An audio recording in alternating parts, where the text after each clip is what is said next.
Welcome back to the Beyond the Comet podcast, where we talk about the mystery and the magic of the future and technology and what it holds for us. Today, we're going to be talking about the metaverse and figuring out what it's all about and what it's going to be in the future. My name is Ahmed Iqbal, and I'm here with Cody Cannell, and we'll be getting into it.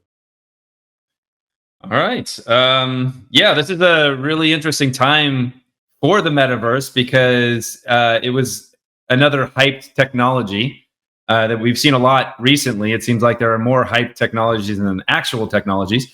But this one was fairly big. And I think why it's very topical right now is because Meta, who was really leading the charge with their Horizon product, has kind of let go of the reins, is the best way to say. I mean, they're seeming to change focus from VR to, or the VR, not VR, sorry, the metaverse specifically, and they're going to move their focus over to AI or AI language models.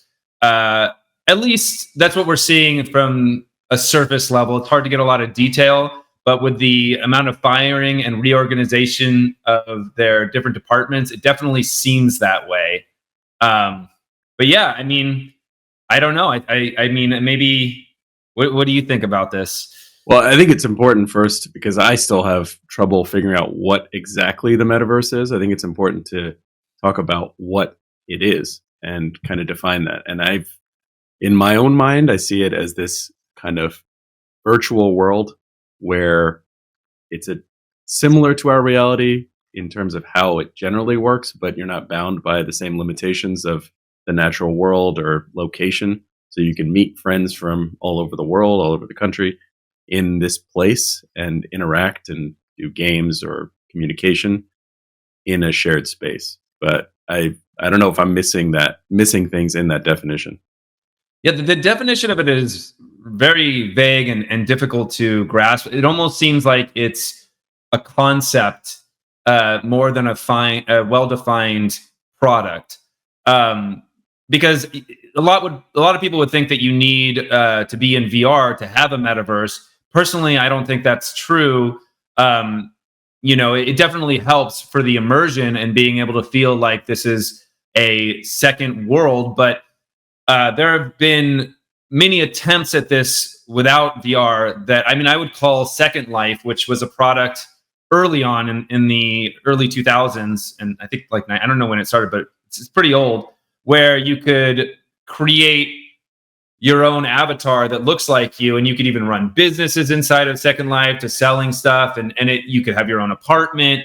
And this has been attempted for quite a while. Even Sony got into this game. I forget the product, but there was something on the PlayStation 2. I think it was called Home or Home something. But anyways, same idea. You could own your own apartment, but there was no real games in that space. It wasn't about, I mean, there were like these little games that you could play and entertain yourself, but it was almost a hub. And I think that that's kind of the general understanding of what the metaverse is. It's a hub source for other applications. So you would go into any of these metaverses and you could then interact with other applications. And so you would meet there, and then you could be a group and then go into another application and bring your group with you. Right.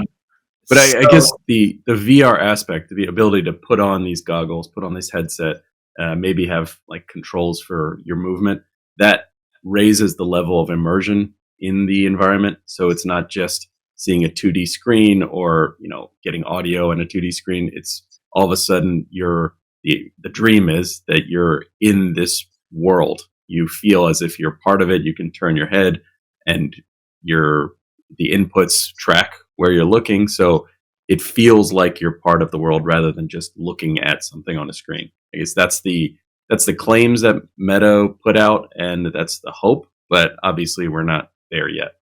I mean, I also think that's just the essence of VR itself. It is the immersion of VR that creates the world, whether it be a hub world or just a game that you want to play solo. Being in that space and being able to interact with objects in that space really allows you to put yourself into another existence, and trick your brain to thinking you're actually there. I think with the metaverse, it's interesting because, it brings a big social aspect. I think that, with the changes in the world and how it's much more difficult to be social, especially after COVID. I think COVID had a very big play in this want and need for the metaverse. Because it is very unique when you get into these spaces. One of the most amazing things of VR that I think that most people don't realize that haven't used it or haven't jumped into one of these so-called metaverse spaces, is the interaction with other people. Being able to talk to somebody who's in another country, or and being able to get involved in recreational things with them seamlessly. Like, you just put the headset on, you meet up with your friends. You can open up a screen. You can all watch the same movie. It's a shared experience. There's board game simulators, so you could go into there. You can play board games in there, and it has the pieces where you grab the pieces. So you're actually physically moving the pieces around the board. I think that that's what the community wants, and I think that that's what the metaverse should be, and actually is what it kind of is when it's growing organically. So I think with like VR chat and even you could even say board game simulator is somewhat of a metaverse, but I don't think it's a hub. It has a very dedicated purpose where VR chat, everybody can make different rooms, and you can code up different elements of that room. So you could effectively make little games inside there and social things that you can do. You can't really jump from that to other applications. So maybe that's a metaverse, but I think that the metaverse that is Ready Player One is this idea that everything is connected. Right. And I don't think we're there yet, but yeah. Yeah, I think we're far from being there. And I think part of the biggest problem is getting enough people to be excited about it, and to make that kind of having critical mass, enough people in it so that it feels like, oh, there's always going to be someone in this gaming area. There's always going to be someone in this VR chat area. There's not the same. I personally haven't been on there, and I can't say that a lot of people I know have been on there. And I think I think part of that is the hesitation of, well, who else is going to be out there? And is there really content that's compelling that pulls me to there right now? And I think specifically with Meta's launch of Horizon's, is it Horizon World, where people go and interact, it's just not ready. It just looks too basic. It looks too unpolished, and it definitely didn't get me excited to go interact. Whereas if you look at, Ready Player One and what that world looks like, that clearly would get people excited to jump in there and, see other people, do other things. And the reality is just so far from there. I don't know if it's going to happen. Yeah, well, it will happen, because I think that people do want this to happen. It's not the problem is the one. It's going to take a lot of work to be able to have this cohesive one-stop shop for everything VR. And that's kind of what Ready Player One sold to us is, and basically put a pin in the future that we're attempting to reach. I just don't think that it's going to be a corporation that's necessarily going to make this happen. I think it's communities that are going to make this happen. And this is kind of why things like VR chat and other social spaces are great, where you give control to the community. I know, and I'm not going to comment on this, but VR chat has had some trouble with limiting their plugins, or basically attached code, so that you can better critique your world that you're creating. But they've kind of come back from that. So it's a longer story. But anyways, you can look it up if you want to get deeper into that subject matter. But where I think that Meta went wrong is, one, I think that they are focusing on the wrong community. I think that they're trying to be enterprise. I think that Horizon World is it may show itself as like a place where, you can have different events and public events. Like I think there was American Idol was in Horizon recently, and And I saw they had like a John Legend concert. yeah, you also. got to believe that was pushed by, there was money behind that. Right. But and that is kind of what other spaces have done. I mean, even Fortnite has had more concerts in it than Horizons, and has done more successful concerts in Horizon than Horizon. But what Horizon really is, and is a platform for businesses to be able to get all their employees in one space and work together. So it's a business forward platform, which is great. But I know people that work for VR companies that would not go into VR to do their work, because it's just, when you're working, you just want to get on the computer and write the code or do the work. You don't want to strap, especially for headsets that are available right now. They're too clunky for most people, and to wear it for a long time is just uncomfortable. I mean, it's great when you're experiencing an amazing world and you're exploring. I mean, you will benefit from that. But if you're just going to put on a screen, to look at a screen, to write in a text document, you would just do it at home. There's too many layers of indirection. You might as well just use your computer and write the text document. Like, get over the fact that your home looks crummy, and just do it. And I think it's like for Meta, they think it's more like employers could then walk around, they could see everyone's screens at the same time, monitor everything. But you know what? You can do that anyways. You could just screen capture everyone's screen. I mean, there's easier ways to do this than putting everybody in a virtual world. Yeah, and I think they're not just easier ways, there's just more for what the purposes that they're looking for. Like, okay, we want to collaborate more, so we want everyone in this virtual office to collaborate. I just don't think that's how people will want to collaborate. I don't think people are used to it. And I think to skip over the fact that people aren't comfortable enough with the technology where they're going to choose to work in that technology. And I agree with what you're saying, that I don't think the productivity and the business aspect, that route is how you get people to adopt it. I think you get people hooked on the fun aspects of it. And then once they are more comfortable with it, then they'll say, you know what, maybe this would be useful for my job also. But I think they're going at it in a strange way. And at this point, it almost feels like it's more about using the product than the actual purpose of what it's for, if that makes sense.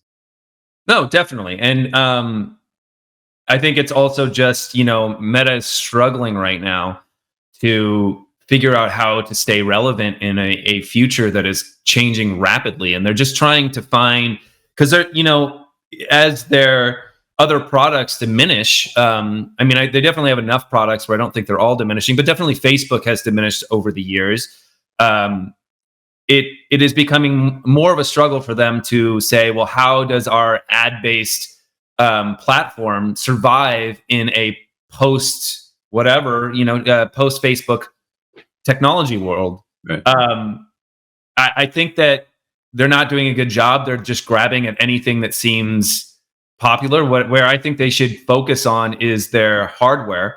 I think that they did an amazing job in capturing people's imaginations by providing low cost hardware that everybody could get involved into these worlds, and you're talking about the actual VR. The Meta Quest is the headset. So, and even that, the Quest 3 is coming out, and they are pushing it out of the lower price point into a higher price point. So they're just showing themselves as being not as enthusiasts, but more like enterprise, more. And I just don't think that's the good role. Like, usually businesses that I see, like, they start at enterprise because they can gain a lot of money and they can sell at high products, because they're not going to instantly have the amount of people buying the product. So they need to basically, it's like the same thing with like Tesla, right? The Roadster, when it first came out, that thing was like I don't even know, it was like $100,000 or more. I think it was like Hmm. I think it was like 150. ridiculously high price. Yeah. Mhm. Because they just didn't have the factories to build it. So the way that they were able to uh, create revenue for themselves is sell a premium product. Mhm. But to go the other way, to go from capturing everybody's imaginations, gaining a big following, and having a bunch, the Quest 2 is the number one used headset and has been. I mean, it's falling in popularity on Steam, which I think is where most people buy their programs. So Yeah. I think they're all. I mean, they're all over the place right now. I don't think Mhm. they have focus or really understand what they're trying to accomplish here. And you mentioned earlier about how it seems like they're pulling away, like they're realizing how this didn't work out that well, and other factors at play with the recession and tech companies pulling back on hiring and employment.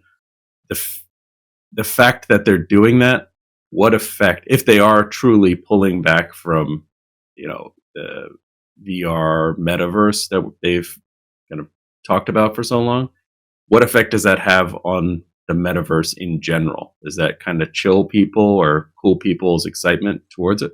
Um, the fact of the matter is they were putting a lot of. I mean, it's a little sad that their product wasn't as good as it probably should have been, but they poured a ton of freaking money. Like I have written down here, $24 Mhm. billion from 2021 to 2022 into Reality Labs, which is basically their metaverse or all VR team. Mhm. And just last year, it was $13.7 billion. So it's like they were putting more money into the metaverse than anybody else. So that alone helps the metaverse or the idea of the metaverse come to fruition. And there's a lot of things that happen. I mean, there's to try to get the entire community of apps on the same technology so that it would be interoperable. Yeah. Yeah. Yeah. Yeah. So they Thank work you. together. Yeah. Thank you. Yeah. So that they could work together. Mhm. Getting they put a lot of effort to try to switch over to open platforms and open interfaces for their VR headset, and like when other companies would use it, they could use open VR or different things like that allow. And this is always good for interoperability because it just gets everybody kind of on the same tech so that it Mhm. works. So that and they were doing this because, obviously they wanted to build this metaverse and they wanted majority of people to be able to be a part of this metaverse that they were building so that it would Mhm. grow. Right. And so that there's a lot of efforts that came across that I don't think would have done if they weren't putting so much money into this and had so much interest in the metaverse. So I think it's a good thing. I don't think the But metaverse journey is stopped though at all. yeah, I guess part of my concern is they had this like shiny new toy that they created, but whenever you're creating a new product and you want people to pick it up, it has to solve a problem. And I don't know that they fully established. I think it does solve some problems, and I think it, creates some benefit for people. But I don't think they did a good enough job proving that to people, proving that, like, look, you can connect with your loved ones in a more meaningful way. You can, network with your peers in a meaningful way, and especially with the visuals that they're presenting, it just fell flat. It's just not showing that. I think there is that's why I kind of feel bad. They did put effort towards it, and I think this technology is going to be helpful and beneficial for people. But because their execution was so poor, I worry that it's going to delay the adoption of it even more because people just aren't excited by it and they think it's kind of, to be honest, just corny. I disagree. Maybe, you're right. I mean, to get people that aren't familiar with VR and aren't familiar with VR spaces and different applications that are already attempting to do this. I do believe that they won't. I don't think businesses are now going to all jump into the metaverse, but I don't really even know if that was a good thing. Anyways, it's great. That doesn't, to me, that doesn't enhance the essence of the metaverse. Like when I think of what I think is super cool about having community spaces that exist. It's like throwing concerts that you can go to, or being like that. I read an article recently where a comedian was trying to do his act inside of Horizon World, and he was continually having trouble. I forget what exactly it was, but it basically said that he wasn't being supported by the horizons that he was going in. Like, it was very hard for him to set up this kind of environment. But that's where I think they missed the mark. I think that's what people want to do. I think people want to have a much easier access to share who they are and what they can do to a crowd, rather than because if you're just in your room and like you're making music and stuff, and I got the piano back there, but and you want to share that, like, now before you would have to figure out what venue, maybe an open mic night, bring all your gear, like move it over there. It's like you might need to get band members together, which you could meet in virtual reality now. And like, so you could effectively create a band in virtual reality, and then you can go play concerts. And people are doing this. People are DJing. People are, so this already exists. It's not like we're waiting for this. I just don't think that Horizons saw these people. I don't think that they care about these people. And it's just so many things, so many things go to show this. They just missed the mark. They missed what was cool about it. Well, that's a good example, because let's say those people putting on the musicians putting on the concert, or the comedians trying to put on a show, they're going to feel burned now because they tried, they put out the effort, and they're out on this platform, and because they're not being supported, and also there's just not people. It's kind of like you set up this perfect concert, and for whatever reason, there's just not people who can come to it. There are people who are interested, but they're not on the platform. It's almost as if all of that effort was for naught. It's just wasted effort because of whether Meta didn't do a good job releasing this, whether they're not supporting the people presenting it. It's just the crowds aren't coming. And if you're a performer and the crowds aren't coming, that's really dispiriting. Yeah, I don't think that they're burned on VR per se. I think they're burned on Horizons. Yes, I do think that Horizon isn't going to be able to come back from this. It's a little sad. I don't really care that much, because I think there's so many other attempts at this, and I think that after Ready Player One came out, in the book and the movie, we're headed there. Everybody wants it. Everybody wants this kind of existence of an easy access to other worlds from within their house. XR is I think XR is going to be the thing that's going to pull in everybody else, because you're going to have to tell me what XR is. Sorry. So there's VR and XR. So what does it stand for? No, AR. Why did I say XR? AR. Sorry. Sure. Augmented. Yeah, sorry. You're creating new technology. I'm sitting here, I'm like, wait, what does XR stand for? I'm like, no, AR. Yeah. These letters, these acronyms. So augmented reality is AR. So augmented reality is it's basically like if you have VR, and VR is the entire thing, your entire vision is being taken over.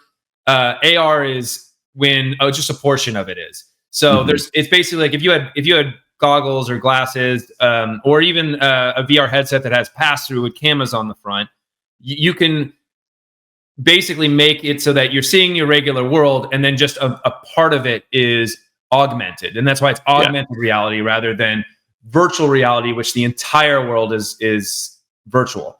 Right. A good example that has always worked for me is when some cars have augmented reality. So if you're driving, you can look through the windshield, obviously, and then let's say an animal runs across, the augmented reality would like circle it or make it red and flashing so that it enhances your vision. So you could see something that maybe you wouldn't detect, and then it adds visuals on top of it. Yeah, there's also like, I think the best example in movies is Iron Man. Tony Stark had this, and like he could, not even in his suit, but just like when he's like throwing the paper away, and then he throws it and it goes through the basketball hoop that's over his trash can, and it gives like points and stuff, and like it just I mean, everything now can be gamified or made fun, and especially like, the beautiful part about this is if you can have it all on a singular server and it location based, so that Mhm. when you place something into the world, everybody that has the goggles on sees it there. Right. Right. And now you're talking about, as you're driving down, you're seeing like, fake little doodads and like whatever, like Mhm. it, Right. all over the place. Right. I don't know, And and you can switch that off, or you can have your yeah. personal one or your public one. You can go into different rooms or different servers and have different Yeah. versions of it. And maybe it's like very obvious in the comparison, but one thing that excites me more about AR versus VR is VR is like you defined it. It's a closed environment. When you put it on, someone could walk into the room and punch you and you couldn't do anything about it. You wouldn't notice they were coming at you. Whereas AR, it feels closer to our current reality because you're just like the definition says, you're augmenting it, you're adding to your current reality rather than just swapping out with this other world. So I think A, it's going to be easier for people to adopt, and B, it's going to feel a lot more natural. You're not going to have to completely believe in this world because you can just add to the one you already have. I feel like that is an easier path to get the average person who's maybe not tech savvy or maybe not interested specifically in technology to adopt this. And I wonder if that should be the strategy going forward and why it wasn't so far. Yeah, no, and the greatest part about, and we're seeing this with AR pass through, is one of the most amazing things that I've seen, and I've never experienced it, but I've seen it in videos. Is when you are in your own room and you have the goggles on, you're just seeing your own environment, and then something like a portal opens up Hmm. into your wall and then sucks you through the portal, and you're now sucked into a VR world. What happened? What are you doing? All right. Well, we had some technical difficulties, but we're back. What I was, I guess, trying to say was how AR and VR will kind of merge into one experience, and we're seeing this through AR pass through, which is basically AR pass through is when you use a VR device and have cameras on the front, and then the cameras on the front are capturing the world around you, and then it basically you can manipulate the pixels that feed is capturing and change them to be some VR or AR element. Which So is what I really was trying to cool. say is like the cool part about this is like what I think that people don't realize is, as you were saying, that there's some difference between AR and VR. Hmm. But when you watch these videos of people's experiences when they are using this pass through technology, is they'll be in their room and everything will be the same, and all of a sudden a portal will open up right next to them, and then when the portal opens up, they'll be sucked through the portal into another world. So it's almost taking because now all you're saying is the percentage of pixels that are being overtaken by the VR part. And so as you take over more pixels, you become more in VR. So there's really this kind of gradient of how much you can be. And then when you're in that world, parts like you can be in a VR world and have parts of your AR or your regular world come into it by not utilizing those pixels. So like if it's tracking your table, you could have your table come into the VR world. So there's really there's really no difference in between the two technologies. Yeah. I just think it's the approach at which we try to advance towards them, and Right. companies try to advance towards them. I think that's just from you describing it. It just sounds so much more. There's so much more potential there, and so much the transition from what we're used to into what we're not, which is the complete alternate reality, is so much smoother with the either the VR with cameras or the AR technology because you can see having some sort of pass through so that if a human being comes into the room, all of a sudden that part of the screen splits out so you can say, okay, let me interact with this person in the real world rather than just being in the virtual world.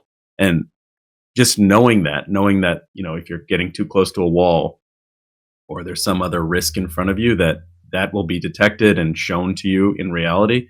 I think that's a lot more comforting. I mean, to be honest, the reason I haven't really adopted it is A, it's not compelling so far, and B, there is that sense of just not. I've tried it a few times, and it's just been. I don't like the aspect of not knowing what's going on in the real world near me, and I think that's probably common for a lot of people, where it's as if you're putting a hood over yourself, and there may be this virtual world going on, but there's a discomfort as a human being not knowing what's happening right in front of you.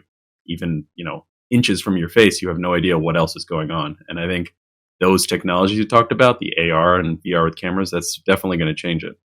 Well, I think they have taken steps to mitigate what you're talking about. I mean, right now there are, because as these forward-facing cameras, especially on the Quest devices, as they are picking up the world around to kind of track where your location is, they're also tracking everything else. So, like, if they show examples of if a cat comes in or something, it'll show like that a cat, like it'll kind of take you out of VR to show that someone's in your space.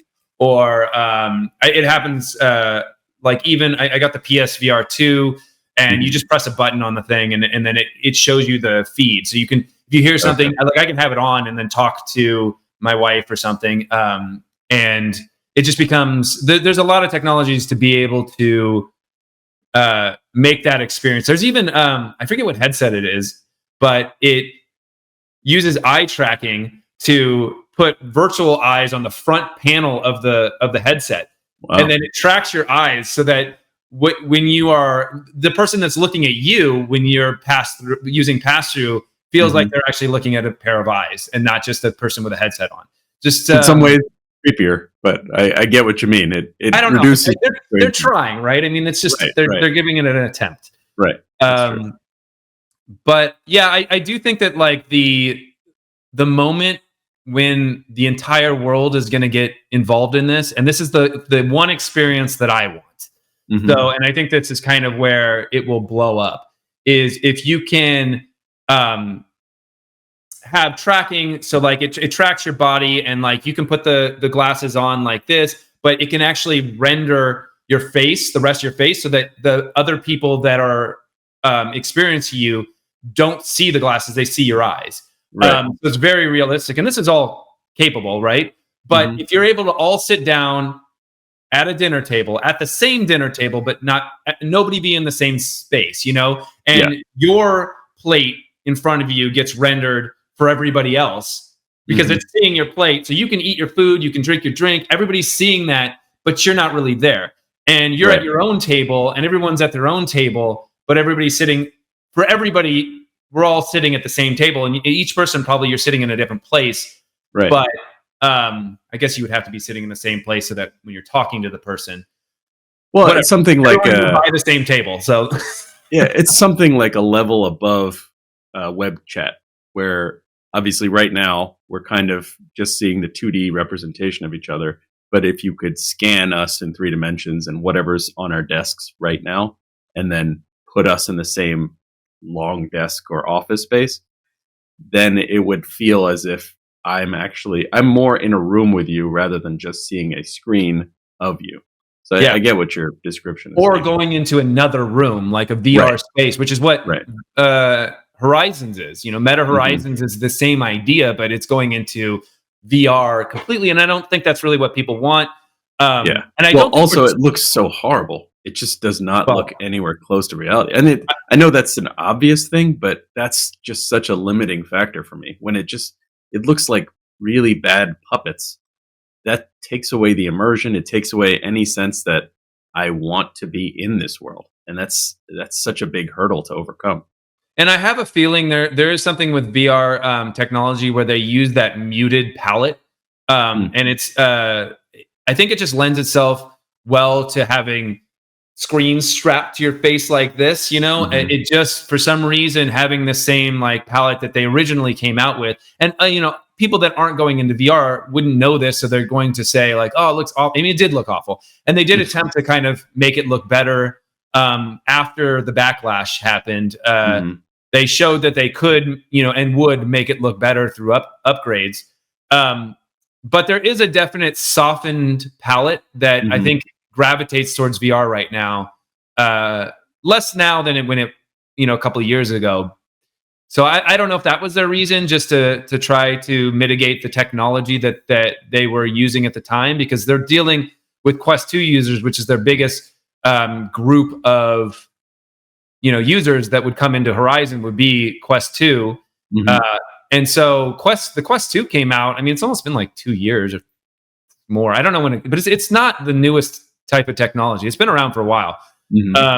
So it's aged. So a lot of the same problems that I think other headsets or newer headsets, it looks better. You can have more high definition images, and it looks good. I think that with the Quest 2, it's possible, but it's hard to say because they're doing so much to render the pixels more efficiently, and like they're basically doing everything they can with up resolution and all sorts of technology to try to make the actual processing of the images less, so that the Quest 2 technology can stay relevant for longer.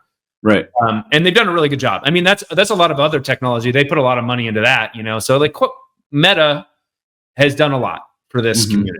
So But the fact that they named it the metaverse, I think for a lot of casual observers, if the Meta's metaverse doesn't make it, then they think in their heads like, oh, I guess it's not something that's going to happen. You know what I mean? And I think that's part of the problem is they basically define the space for the typical consumer. And if they're not succeeding, or if their product looks like that, I don't think most people even consider like, oh, what's Sony doing? What's this independent developer doing? I think they just say, well, it's not going to work out. Meta's just old. Well, I think you're looking for like new adapters. And yes, I do think that that's going to affect people coming into VR for the first time. It's probably going to slow that down. I think that, less VR headsets are probably going to be bought at Christmas, for grandma or whatever. But I do think that the community that's there is still growing, but slowly. It's not the entirety of the gaming industry, or the gaming community. I mean, there are a ton of other games that get a lot more user count than some of the games that are on VR. I mean, that's why, and this is also going to be very problematic, but that's why, Meta was putting so much money into buying up companies, VR based companies, was because, they just wanted to kind of create this like world of these really good products, because that's how they're selling their headsets. And now with kind of going, I don't know if they're going to stop acquisitions, or what's going to happen on the actual content realm. But as they are pulling back, that's where I think the biggest effect is going to be because it's very difficult as a VR company to be successful without Meta throwing their money around. It's a lot more dangerous because there's an opportunity to make really cool software and have a lot of people get really excited, but you're talking about a small community, a community that's growing small and is not as big as other, like being able to come out with the next AAA title on a console. I mean, like if you come out with a good AAA console title, you're making pretty good money, but VR not as much. I mean, it's not as promising. You don't have the people there. It's just the numbers aren't there yet. And I think this is why having the PSVR is really big, although it didn't turn out to be the best headset for various reasons. But it is still on a console, which I think is big. That's why I bought one, because all I have to do is plug it into my already thing that's sitting in front of the TV, and I'm gone. I'm in the world. It's not. It's PlayStation 5, right? Yeah, that's PlayStation 5. But I don't have to build a computer, which I think is the other aspect that is very limiting to people. And that's where the Quest was a very cool device, was because you just bought the Quest and you didn't have to buy anything else. You just bought it, put it on, and it worked, which is called standalone VR headsets versus PC VR headsets, where PC VR is most of the computational power is happening on your computer itself. Right. Um, it's hard to say what, if people pull away from Meta totally, we're losing a lot of things. It's the ball is going more into PC VR, which is more enthusiasts. We're going to get less because it's a bigger conversion for people to come over because they're going to have to build a new hardware if they don't have it. Yeah. We need. I mean, this is like where it's like, and there's Pico, which is ByteDance, which is scary alone. It's like ByteDance is trying to get Pico into the United States, which is another standalone headset. ByteDance is TikTok for those that don't know. Parent company. Yeah.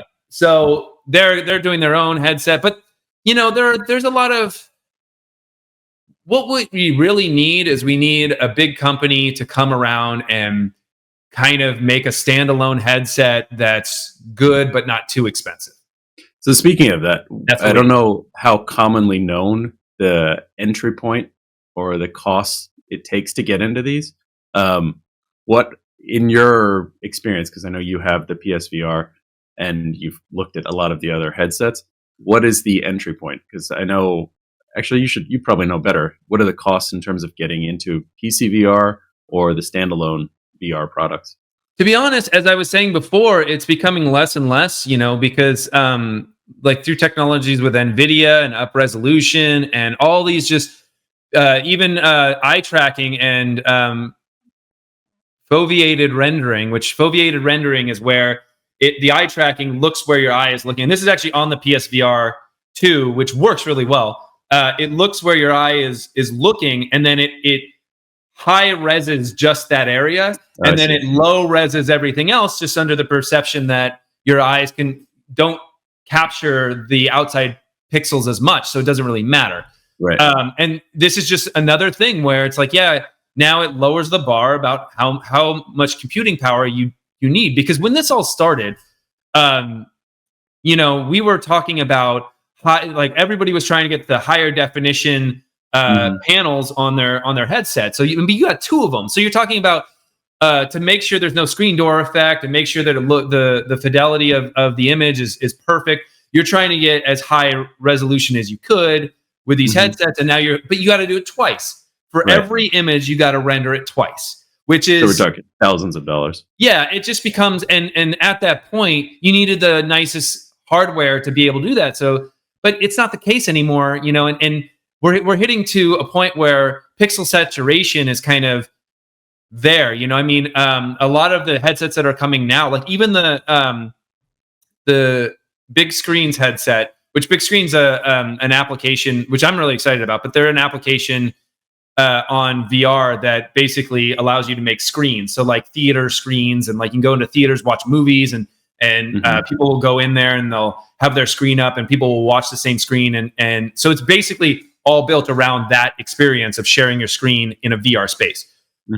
They're coming up with their own headset, but what they're doing is they're pulling everything out of the headset and having it 100% PC VR. So that all the rendering takes place on your computer. The cool thing about this is, it's it's still wired. It was really minimal. It's like this big. And the other cool thing is you can scan your face, and it will when you ask for one, it makes it custom, like it's custom fit to your face, which is just so it's super comfortable. It's like it looks like snowboarding goggles, like that kind of form factor, which is great, and I think that would be very comfortable, but it's still PC VR. But again, it's like, I don't think your PC needs to be, I know I'm like all over the place, but I don't think your PC needs to be that intense anymore, because every time NVIDIA comes out with a new technology, it's helping lower end graphics card render better, But so what are we talking about in terms of like dollar amounts? Because I genuinely... computer. I don't know if you can go and buy a Chromebook and like stream, do VR on that. But I haven't tested it on my laptop, but my laptop's about a year old. And I think it would probably run fine. I don't know. I mean, especially with up resolution, it's amazing what they can do with up-resing images. And basically what that means, for those that don't know, is so if what you're seeing is frame by frame, right? Every frame is coming to you.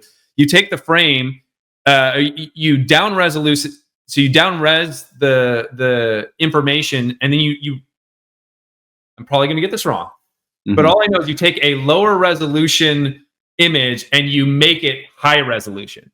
So it's like extrapolating the gaps between them. So when you stretch out like a low resolution image, it looks like blocky or pixelated, and so it's filling in the data in between them, so it looks smoother at a larger scale. But it's everything that you run, like, and I'm not going to get too technical, but there's like post-processing that happens, and there's like pre-processing that happens, and so basically what you do is you get the raw image data, and then when you're running all those algorithms, they're basically going over every single pixel. So if it's low resolution and you run that on a low resolution image, there's less pixels to do it on. So it's just it takes less computational power just by numbers, just by the amount of things you have to pass over and change. And then once it's finished and you're done with all your processing, you just up resolution it so that it looks and it looks perfect. And in the beginning, this didn't look very good, but now it's like amazing. And the other thing they're doing is, which is, I think it's SSLR or SSL, whatever. Super sampling, something.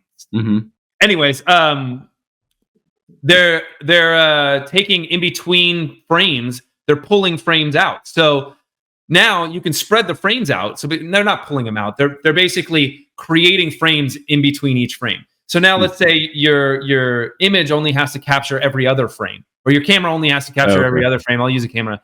And then it just interpolates between the two and creates the frame in between. And now let's say you can do every 5 frames. Now you're only doing all that processing on every 5 frames, and then you're on the graphics card. The graphics card itself is going to be able to just create those in between frames. Yeah. So it's even less computation that needs to be taking place. So this is where it's like when people ask, like, "Oh, do I need the nicest hardware?" I'm like, not really. You just need the best software. I mean, to be able to take advantage. But I could even see the fact, even in our discussion, it's not completely clear, and the guidance isn't very obvious for the average person to jump in. Whereas, like you said, a standalone, that's all you need to get, and you're in the world. But even if the technology is becoming easier and more accessible, I still think it's pretty intimidating for the average person to jump into the world at this point. And I think, like you said before, I think it's going to take a larger entrant, a larger company to come in and say, like, look, here's a package solution, or whatever you have at home is fine. Just plug this in and then you can work it off of this, to lower that bar to the point where people are more comfortable and more able to jump in. Yeah. And I think that this becomes, this is also helping that situation as well, like trying to get an all-in-one inclusive package by allowing these technologies to reduce the rendering. That reduces the amount of hardware that needs to be on the device itself. But the problem is the form factor, and I think that this is a aesthetic thing that is barring a lot of people. They don't want to put a big strap thing on their head with it's funny. It's like one of the most annoying things about VR is that you're basically dedicating yourself to a consistent bad hair day, because every time you put, which is fine, and most people don't care, but it'd be nice. I think it'd be nice if you didn't have to look like you just got out of bed every single time you walk out of the house because you enjoy VR. Yeah, you're laughing about it, but I think that's very true. It's why would people choose to do that when it's very obvious you just wore a helmet all day? When if you really want it to be part of their life where they're using it all the time, you don't want it to be that form. You want it to be something natural they can put on. They can still go about their day and still look normal. So that's a very, very good point.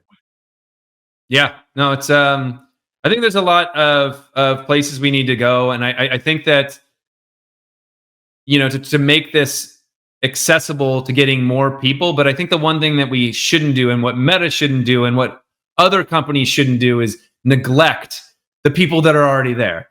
And I didn't even say this, but I am probably just going to throw this out. This is another just wound to the community. I know is Echo VR, which is like the most popular game on the Meta Quest, community-based game. is basically servers were shut down by Meta. Meta bought this company. They shut down the servers. They shut down the game. It had the most active community, and it just shows they don't really care about the community that's there. They just want to reallocate resources to whatever they think is important.